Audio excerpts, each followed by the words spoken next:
हम knowledge base channel पर आपका स्वागत करते हैं। नूह अलैहिस्सलाम के समय में जहाजों का उपयोग, कुरान और पुरातात्विक साक्ष्य। पैगंबर नूह अलैहिस्सलाम और महाप्रलय की कहानी इस्लामी परंपरा में एक महत्वपूर्ण घटना है, जिसका उल्लेख कुरान की कई आयतों में किया गया है। इनमें से एक सूरह हूद 11:37 में है, जहां अल्लाह नूह को दिव्य मार्गदर्शन के तहत एक नाव बनाने का आदेश देता है और हमारी निगरानी और हमारे इल्हाम प्रेरणा के तहत नाव बनाओ और उन लोगों के बारे में मुझसे बात मत करो जो अत्याचार कर रहे हैं, निश्चित रूप से वे डुबो दिए जाएंगे। कुरान 11:37। यह आयत बताती है कि नूह की नाव कोई साधारण जहाज नहीं था, बल्कि एक दिव्य प्रेरित निर्माण था, जिसका उद्देश्य ईमान वालों और हर प्रजाति के एक जोड़े को सुरक्षित रखना था। कुरान जहाज के डिजाइन के बारे में विस्तृत जानकारी नहीं देता, लेकिन प्राचीन जहाज निर्माण पर पुरातात्विक और ऐतिहासिक अध्ययन बताते हैं कि यह वर्णन प्रारंभिक समुद्री प्रौद्योगिकी से मेल खाता है। प्राचीन जहाज निर्माण के पुरातात्विक साक्ष्य। हालांकि नूह की नाव का कोई सीधा पुरातात्विक प्रमाण नहीं मिला है, मेसोपोटामिया और निकट पूर्व की प्राचीन जहाज निर्माण तकनीकों के अध्ययन से ऐसे जहाज के निर्माण की संभावना का संदर्भ मिलता है। प्रारंभिक मेसोपोटामियाई नावें, सबसे पुराने ज्ञात जहाज घासफूस और लकड़ी से बनाए जाते थे, जैसा कि प्राचीन सुमेरियन और बेबीलोनियन कलाकृतियों में देखा गया है।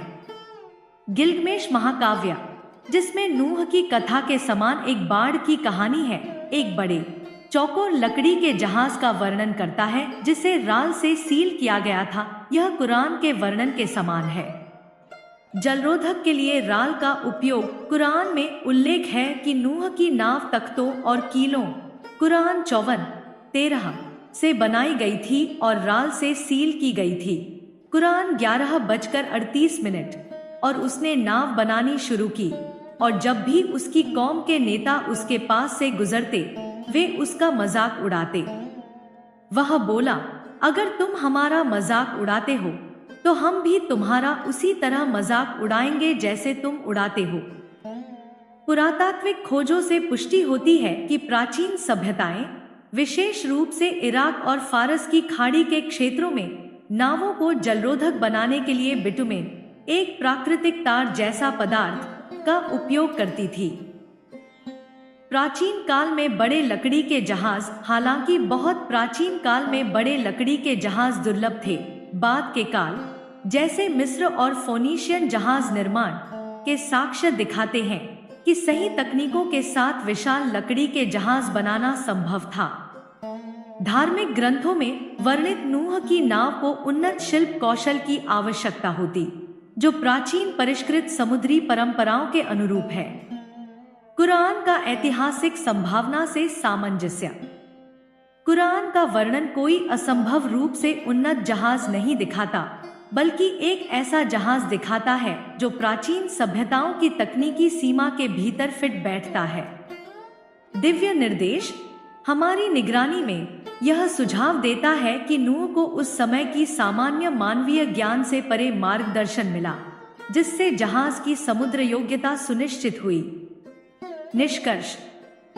हालांकि नूह की नाव का ठीक ऐतिहासिक अस्तित्व विश्वास का विषय बना हुआ है, कुरान का प्राचीन जहाज निर्माण का वर्णन प्राचीन समुद्री प्रथाओं के पुरातात्विक साक्ष्यों के साथ सुसंगत है। लकड़ी, कीलों और जलरोधक सामग्री का उपयोग प्रारंभिक मेसोपोटामियाई और निकट पूर्वी संस्कृतियों की ज्ञात विधियों से मेल खाता है। धर्मग्रंथ और पुरातत्व के बीच यह सामंजस्य इस कथा की संभाव्यता को मजबूत करता है, जो धर्म, इतिहास और विज्ञान का एक आकर्षक संगम प्रस्तुत करता है।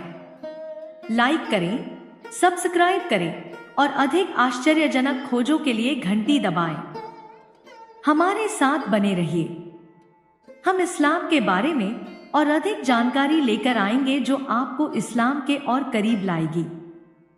धन्यवाद।